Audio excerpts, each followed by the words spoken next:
Hello, fellow followers. Welcome back to FanZcene. I am Greg, and with me today is Austin Jennings. Greeting, Austin. Howdy, man. How's it going? Glad to have you with us. For some of those out there who may not know, Austin, why don't you explain a little bit about who you are and what you do? All right. Well, I am a director, editor, writer, and currently I'm the director and co-creator of The Last Drive-In with Joe Bob Briggs on Shudder. And my first feature film is coming out right now. It's going to be streaming on Shudder on the 23rd, called Eight Eyes. Nice. So how did you get involved with co-creating The Last Drive-In? Well, when you create something, you create it, right? So ultimately, I was working in post-production on a number of reality TV shows when I first moved to the city. And I was working at MTV at the time, and I had been working alongside at various times during my tenure there, both producers of the show and Eight Eyes, Matt Mangiarides and Justin Martell. And Matt had been talking with Shudder about another project, and he and I had been wanting to bring Joe Bob back for a while. So I was like, well, let's just see if we can make that happen. So he kind of gave them the soft pitch, and they were hesitant but into it. And so we just called up Joe Bob, had a burger with him, pitched him the moon, pitched him the show.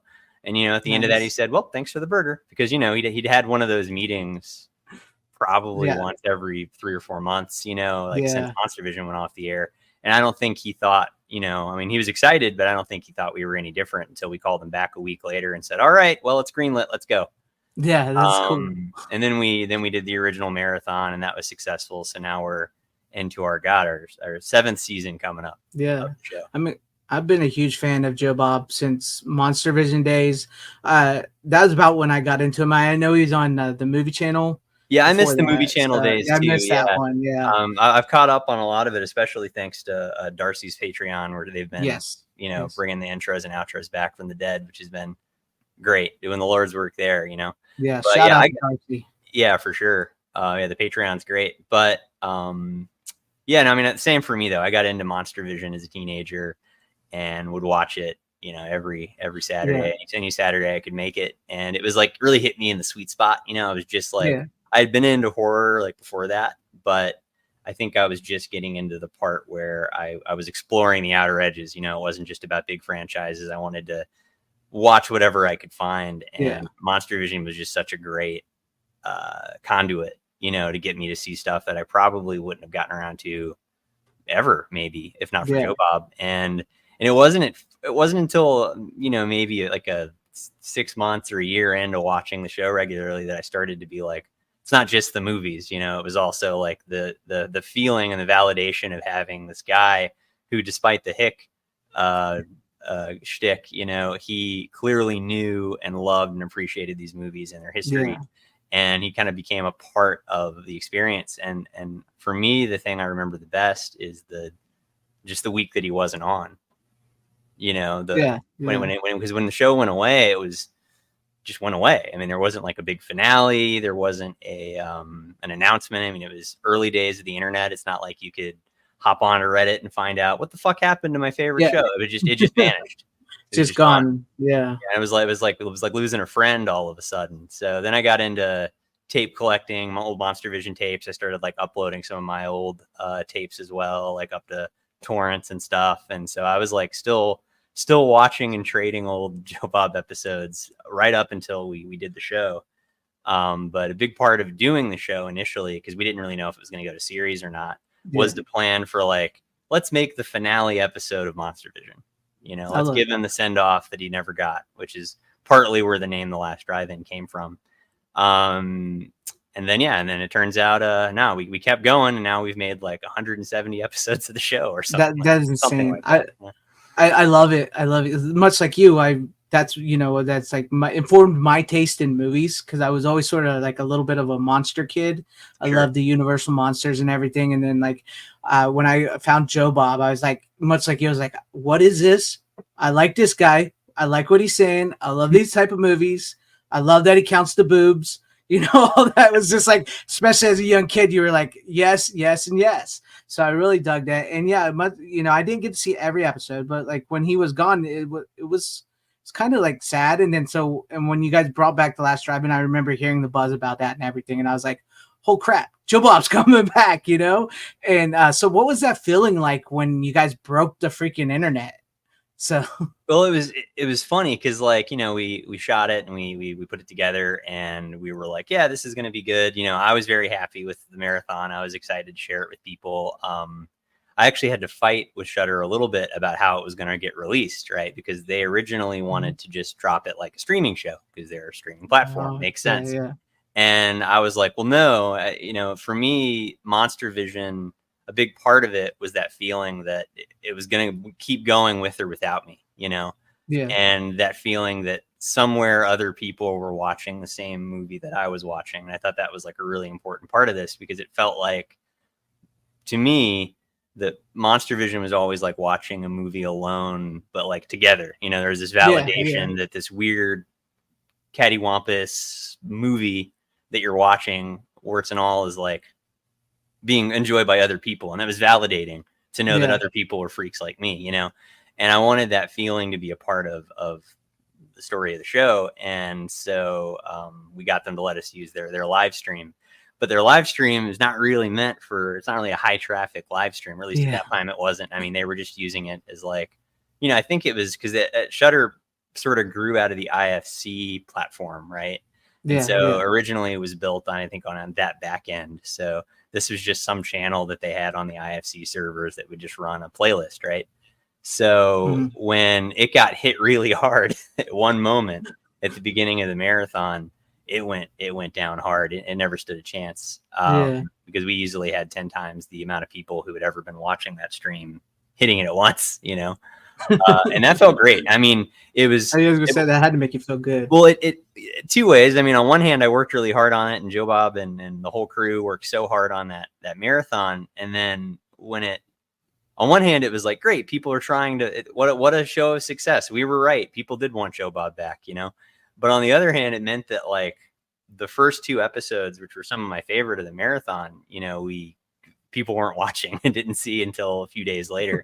So that didn't feel so great, but it was good to know that people were here for Joe Bob and people wanted the show just like I did. I can't even remember how I heard about it. It's just like I knew, like, somebody was talking about Monster Vision's coming back, Monster Vision, you know, because that's what you remembered it as. And then, like, once I found out, I was like, yes. And much like you, there is something special just about sitting back, turning on TV, and even without commercials, just making sure he interrupts the movie and talks, and before he gets into the movie. There's just something special about that I think is very connecting to so many people. Yeah, I mean, the format lets you kind of have a conversation with the movie, you know? I mean, yeah, you're interrupting it, and there are certain films that we've shown that, you know, I felt bad interrupting because I felt like, well, maybe we're not helping this particular movie, but I just still wanted to bring context. But I feel like by having Joe Bob come in at different intervals and sort of frame up not only the history of the movie, but kind of why it's worth celebrating, because we're not like a critical show. Like, we're not, you know, he's a critic for sure, but that's not really what his strengths are. His strengths are finding a way to meet the material exactly where it is, describing it accurately, even when that is hilarious and strange. And we're talking about a movie like Demonland or Things or something where it's like the movie, the universe the movie is presenting is just ridiculous. But even then, he's meeting it right at its level, because that's how the audience is meeting it. And I think it's just like something special about that. I think it's a unique way to present movies, and it's been a really fun way to, like, show people movies that I want them to talk about. Yeah. I mean, it is. I mean, like, sometimes you see movies you never expect that you yourself would choose. Sure. And then you're getting like this. It's like you said, it's like a watch party. It's like a giant watch party, really. Yeah. It's just and Joe Bob is there to help guide you a little bit for some of those movies that you've never seen, and for some of those movies that you have seen. Because I know sometimes when he shows movies that I've seen, and I know that there's going to be a bunch of people watching this for the first time, I get excited because I'm like, all these people are in for a treat. I can't wait to hear what he says. You know, so I love that aspect. Right. Yeah. You kind of win no matter what. If it's a movie you've seen, then you're excited to see other people talk about it. If it's a movie you haven't seen, you're excited to see it for the first time. Yeah. You know, and it kind of feels like you're sharing that movie with other people, not just Joe. Exactly. And I love the Nosferatu episode. I Oh, it's love one of that my one. favorites. I love that. I love, yeah, because I was just talking about Nosferatu on my show, and I was just thinking about I can't even remember it now because he was like, "What were you saying to about Bram Stoker's widow fucker?" Oh no, fuck Florence Stoker. Yeah. I love Yeah. that. I thought that was hilarious. Then I had never seen the bunny movie. I can't think of the name with Corin What? Nimick. Oh, That Rotten Tail. Yeah, Rotten Tail. I had never seen that. Yeah. That movie was weird. It's a weird one. Yeah, it's a weird. Yeah. We picked that one because of, obviously it was holiday adjacent, Yeah. and it's for me, like, I don't love that movie, but I think it's interesting, and I'm Yeah. just for the holiday, I thought it was worth showing because oftentimes, like, we'll program movies, right, and it's not that we love all of them or we're just programming our favorites, because I think that's really reductive and doesn't make for a good show. For me, it's important to, like, program a variety, make sure that we're not hitting the same conversation again and again. And, like, for that more modern, like, straight to streaming, like, B movie, like, we don't really show those a lot. I mean, we've shown that one and Sharknado, but that got a physical release first, I think. And I mean, and that's like it's a blind spot for a lot of people because, I think you might be like this. I know I am. Like, there's hundreds of 70s and 80s and 90s movies I haven't seen. So the well hasn't run dry yet. So why am I going to run to these newer movies, which usually disappoint me, But even when they do, it's like that flavor is really unique and is worth talking about and is worth, like, suffering through because, it's just different than the movies that we're usually watching, Yeah. Yeah. I mean, I love it. And I love the fact that, like, with the Rotten Tail one, which I will say myself, I didn't really like the movie as well, but I thought it was something you should at least give a watch first. But I do love the fact that, like, Joe Bob loved it so much, and then Darcy was like, "Well, why do you love this?" But you didn't like Vamp. So right. I love that there's still that debate. So, like with people, because some people's going to like these movies, some people just ain't going to like these movies. That's all there is to it. Right. Yeah. So I think that's a great aspect of the show because you can have a debate between people of what movies you like, what you don't like, and giving something a shot. Right, but you can do it in a place and, like, in an environment where we're not just here to say we're not making lists of the best movies of the year. We're not sitting here saying this one thumbs down, thumbs up. I mean, even the star system is, like, very loose. I mean, we give Pieces 4 stars, but that's the same thing we give Possession. And it's like, so what exactly is our rating scale? What are we looking for?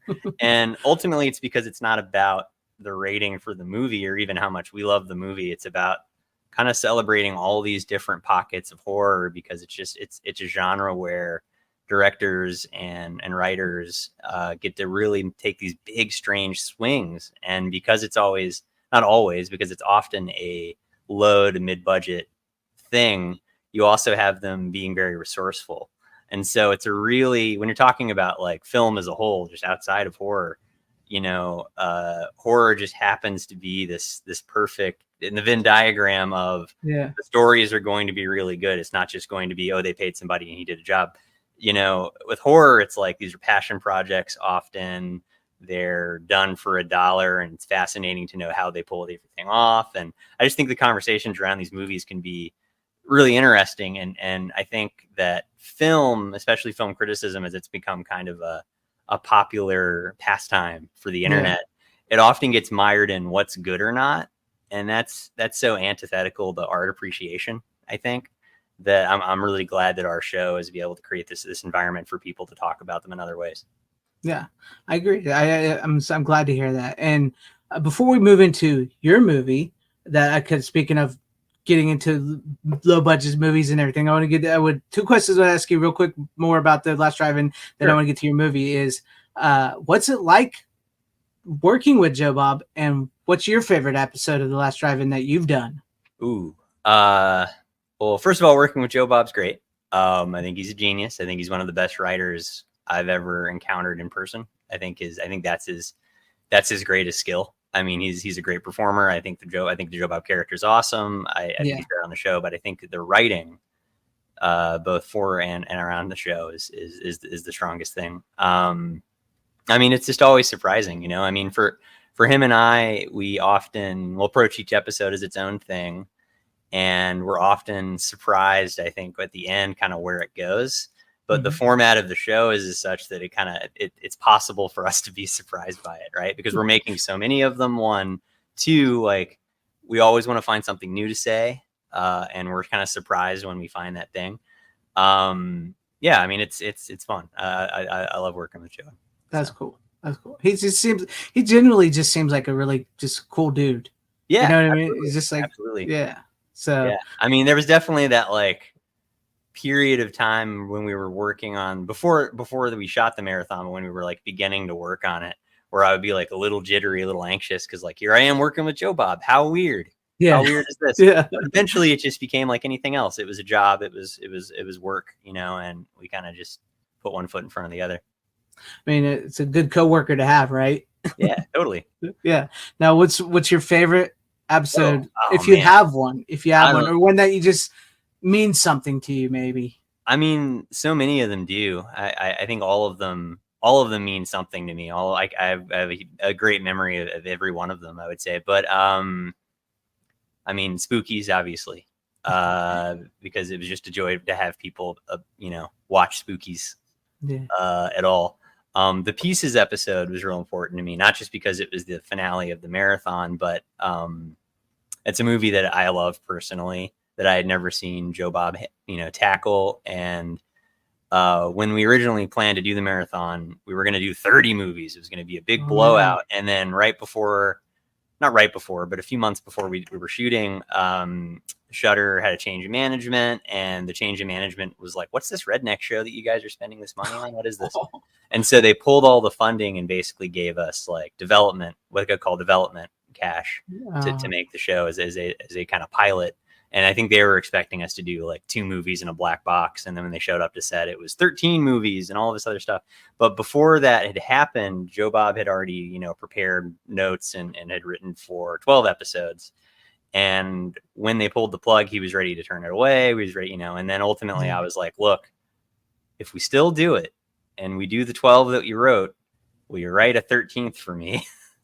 Because I was like, that's what I'm going to get out of this. I'm not getting paid much at all. And you know, it's not about money. I just would love to see you do Pieces, which is how that ended up being the finale of the marathon, which I also thought was important, because I think the big remit of Monster Vision was that no movie was treated any more important than any other. So I thought it was like, let's end on something that's like clearly a drive-in movie, you know? Yeah, I love Pieces. That's a great movie.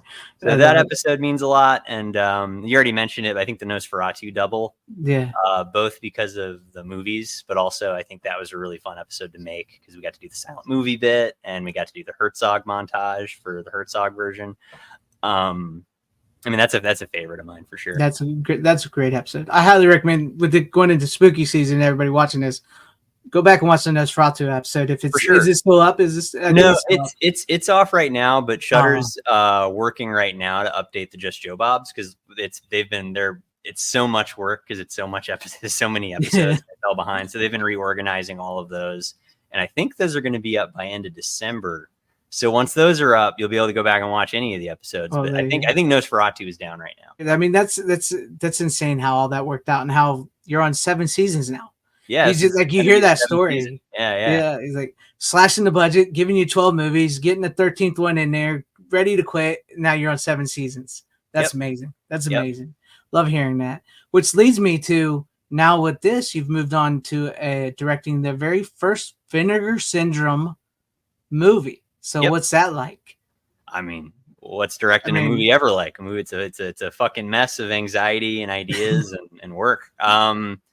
But even more so when you're doing something like directing the first in-house Vinegar Syndrome production, because it's a company that at the Last Drive-In we love, as a horror fan I love, as just a fan of film preservation. I love what they're doing, you know, because they obviously do everything they can to preserve each film, no matter how like slight it was upon its release, with a lot of care, and their transfers are beautiful. So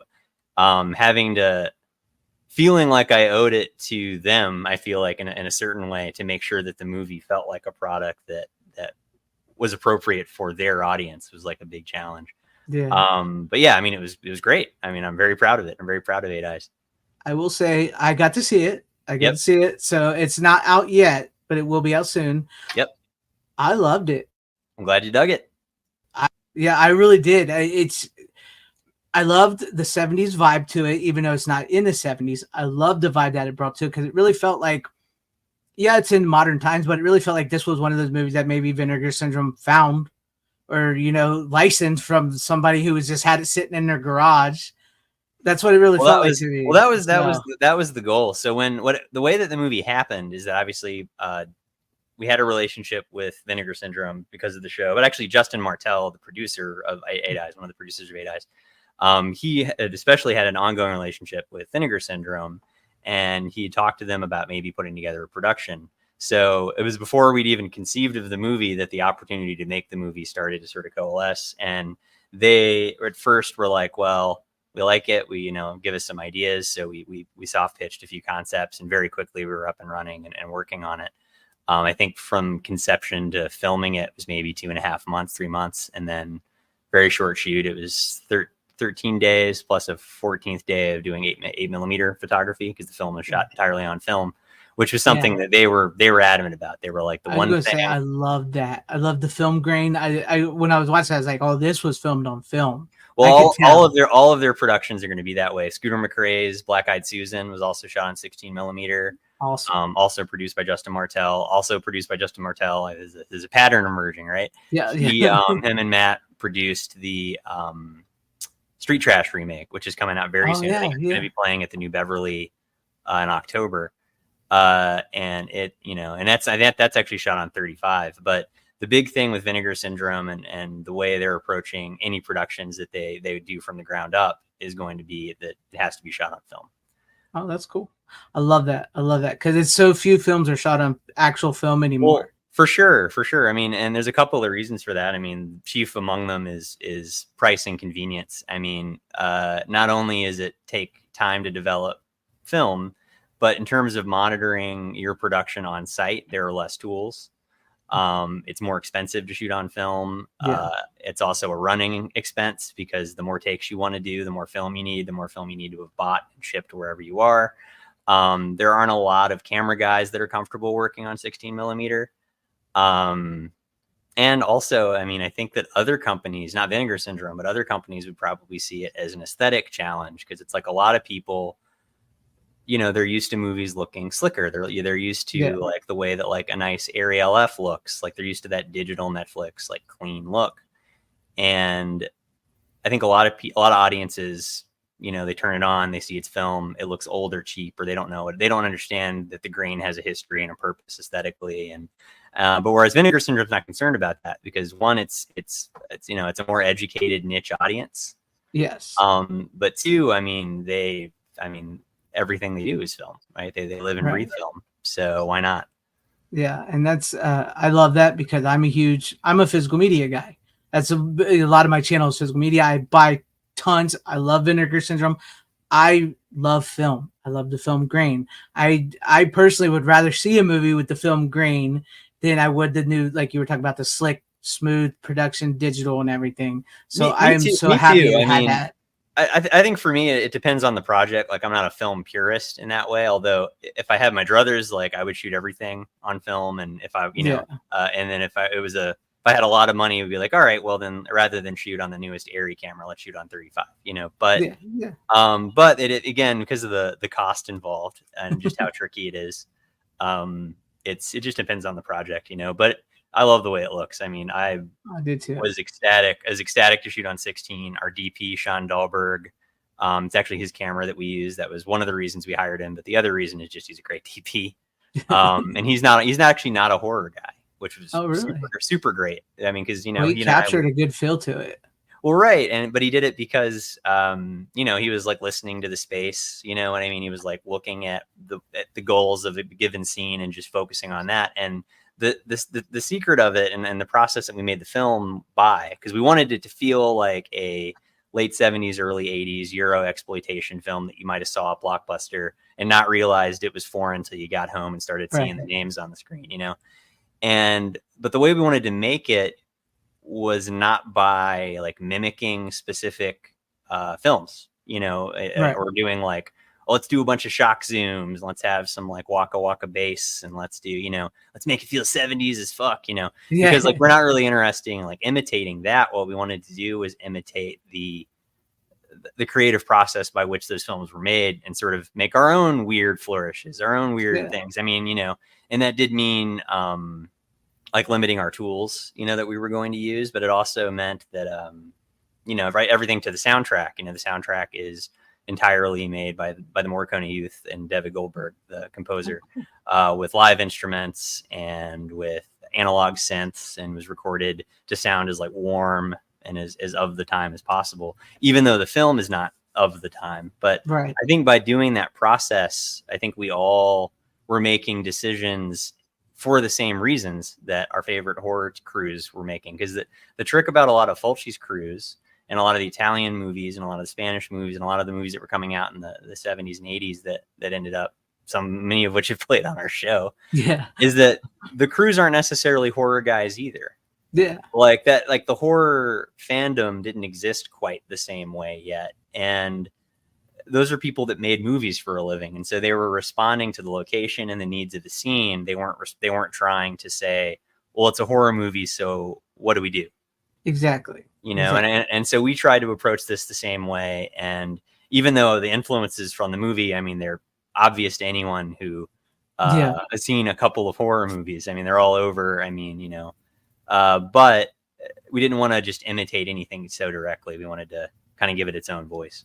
Yeah, I mean, I think it is. It's a very original type movie, and I think you hit it like you were talking about. Well, you know more than I did because you filmed it, but it doesn't feel like you're copying the 70s and stuff. It does feel like this movie could have took place in the 70s in that era and fit right in with those movies.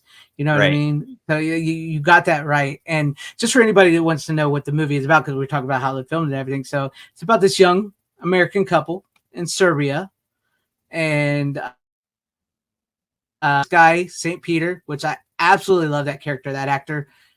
Genuinely great. He had this like childlike and like comfort about him and like creepiness about him, and where you can feel like, yeah, you can hang out with this guy, but also you can be scared to death of this guy. Now Bruno's a star. We'll talk about the actors in a minute after you. So we'll get to that, but yeah, it's a story, and they just happen to meet this guy named St. Peter, and he takes him on quite a journey into Serbia, into this building, and I don't want to give too much away because I want people to see it, and I don't want to spoil it, because it's coming soon. So, but yeah, you want to talk a little bit about all that?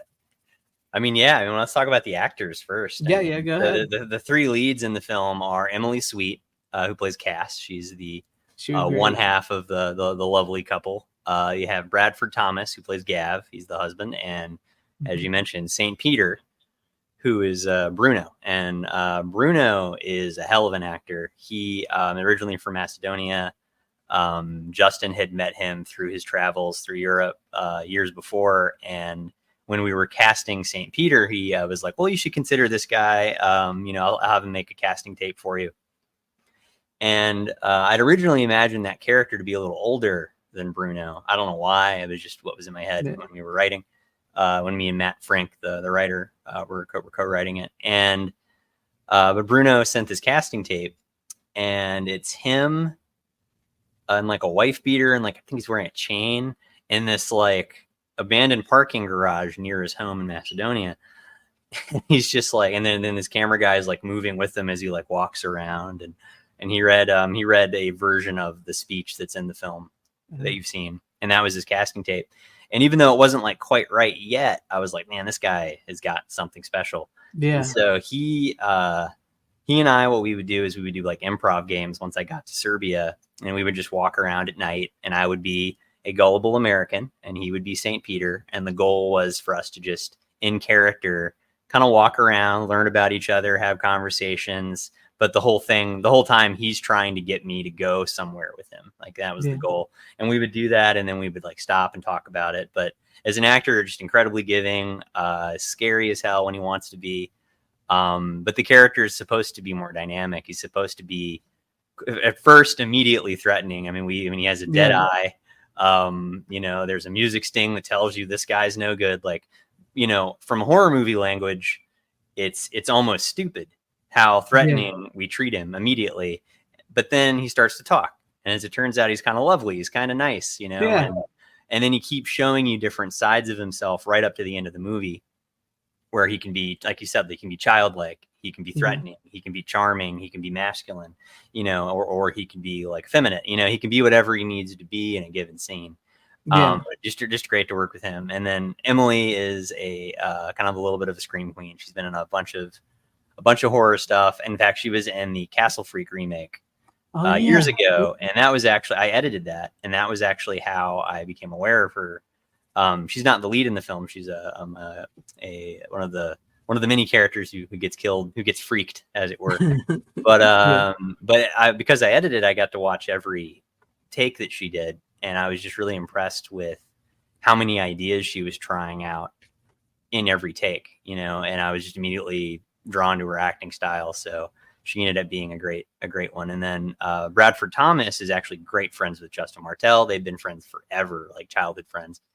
And we needed an actor who, one, was willing to be very like open and kind of broken a little bit, because like he's a very insecure character, and that's something that a lot of actors are afraid to play, or can't go all the way with, because, you know, when you star in a movie, or when you're one of the leads in a movie, you want to be the best version of yourself, you know.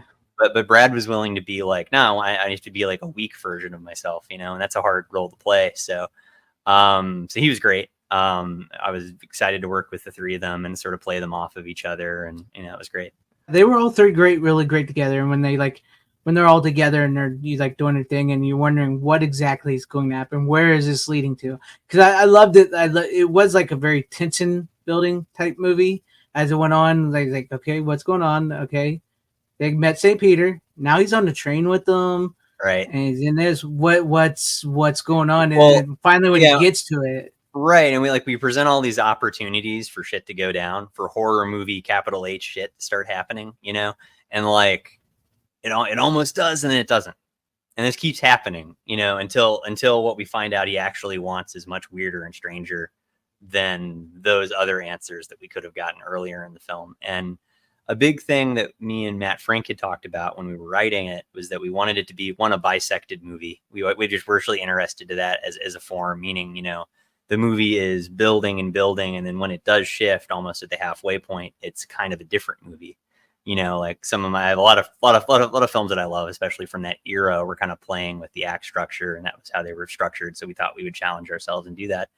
But for the first half, when it's mostly the three of them traveling, and St. Peter is leading them down through Serbia and to Macedonia, it was kind of, the idea was to build a shifting power dynamic, like Knife in the Water, you know, where you have three characters who all want different things, and they sort of realign with each other in small social situations, even though only one of them actually knows the extent of the danger they're in, you know. And so we're playing with that, and letting that tension build, and then of course the second half is what it is. So yes, it was great. I gotta say, I did enjoy it, and I do plan on buying it from Vinegar Syndrome when it is released. Oh, it's released now. You can, it is now? Yeah, so the disc came out. Yeah, I thought it was pre-ordered still. No, it's out. People have been scoping it. No, oh, okay, I gotta buy it. Pre-order in July, and then it started shipping, I think, end of July. So sort of during their big subscriber week blowout that they do every year, you know. Which is why we wanted to get the disc out, even though it was not going to be streaming until September 23rd. But yeah, you should check it out. It's a great package. It's a pretty film. It's a good package. I wish I would have got that a long time ago, to be honest with you. I thought it was still in pre-order. That's why I never picked it up right yet. So that's good to know. So now I will be buying that. Cool. It was good. I do recommend it, guys. If I know you guys watch my channel, you know I love physical media. I talk Vinegar Syndrome. Go get it. Final thing here before we close it out is, do you think it would ever show up on The Last Drive-In? The 8 Eyes. Would you? Like that would be an abuse of power. I was gonna say, would you allow it? I don't know. On one hand, it would help more people see the movie, but on the other hand, it would mean I would have to talk to Joe Bob about my movie, warts and all. And I don't know. I feel like it would. Probably not. I don't suspect it'll show up on the show, because I think that it would feel a little self-serving, You know, even though I've promoted obviously other filmmakers' films, other modern filmmakers' films, and we thought it was where they're worth celebrating, and obviously that's been good in some cases. But I don't know. It feels like that would be wrong in some way. I get you. I was just curious. I figured that was going to be your answer because I probably if I was making a film, I'd probably be like, no, maybe I don't want that to shown. But I mean, it's not to say that I'm not incredibly proud of it, because I am. Not about that. I just don't think. I think fans would be like, "Hey, he's cheating." Yeah. What's he doing? Showing his own movie? Yeah, I was playing the long game. I started the show so I could promote my movie. That was the idea. No, but I do enjoy the movie. I really did, and I do enjoy The Last Drive-In. And this has been a great conversation. I've had fun, man. This is good. Any final words you want to say before, unless you got anything else you want to talk about? But any final words before we close it on out? I'm good. Just I'm glad you like the movie, and I hope more people see it when it starts streaming on Shudder. Yeah, so check it out. That's one of the few. I'm not a big streamer, but that is one of the few I have, and it is mainly because I'm a horror fan and a Joe Bob fan. So that's why I have it. Well, if you're a Joe Bob fan, there's really nowhere else to get it. So exactly. So I love it. That and Full Moon. I stream that Full Moon all the time. Sure. Yeah, that's a fun library. Yeah. So that's a fun. What's your favorite Full Moon movie? Let's see that. Now you're putting me on the spot because I have connections within Full Moon. I know people that work there and everything. No one's gonna be mad if there's none of the movies from the last 20 years is in the running. That's okay. I think that's expected. That's true. That's true. I did like the movie Hideous. Yeah, okay. I did like the movie Hideous. Okay, cool. Jacqueline Lovell. She works. Yeah, it's a weird movie. Yeah, it's a weird movie. Of course, I love the Puppet Masters. The originals, the first 3 are great. Well, all up to 6 is great. Let's see. What are some of the? I have a soft spot for Prehysteria, even though it's a moonbeam. I like Prehysteria. Did you see it when you were a kid? Did you see? Yeah, I saw it when I was a kid. Okay, that's probably why. Yeah. So I have a soft spot for that. I'd have to say those are probably the ones I remember the most from Full Moon that I probably really got me into it. That I really like. So yeah, definitely the Puppet Master. Sure. So I'd have to say that. And like I said, Hideous. Cool. We watched that not too long ago. I was like, oh yeah, I remember why I like this one. So it was good. I think for me, it's Head of the Family for sure. I think that's my favorite that Charles was directly involved with. And then Dark Horse answer though, I think is Shrunken Heads. Oh yeah, because it's such a fucking weird movie. Because it's presented like a kids movie, but it's certainly not a kids movie. It's like such a strange, of all those movies, it's like the strangest universe with like the weirdest logic of anything I've seen from Full Moon. I don't know. I love that one. That was good. I like Dr. Mordred. Oh yeah, okay, that's a good one. And that one, you could tell that's a Full Moon movie because. I watched it again not too long ago, and it's chugging along, and it feels like a superhero, 90s TV superhero type movie. Then all of a sudden, there's boobs. Then you're like, oh, that's how I know I'm in a Full Moon movie. Yeah. No, they're not gonna leave you without boobs. And I'm glad that you guys have had Charles Band on there. So that was a good for sure. show too. Yeah, him and Joe Bob are now. If they were fat, I mean, they knew each other before, but I think their friendship has grown since that appearance on the show. I mean, Joe Bob officiated Charles's recent wedding, so yeah. That's cool. And Robin's always great when she's on the show too. Robin's a joy. She has more energy than anyone I've ever met. I know, she's amazing. But I appreciate this, man. I appreciate your time talking to me. Thanks, man. Thanks for making the time and having me on. Anytime. And anytime you want to come back, anytime you want to talk anything, you're more than welcome to come back. All right. I'll pick up the phone, man. Thanks again. I appreciate it, Austin. And everybody out there, make sure you guys hit the like, subscribe, share the video and interview out. Check out Austin's movie 8 Eyes. Watch The Last Drive-In because the drive-in will never die. See you guys later.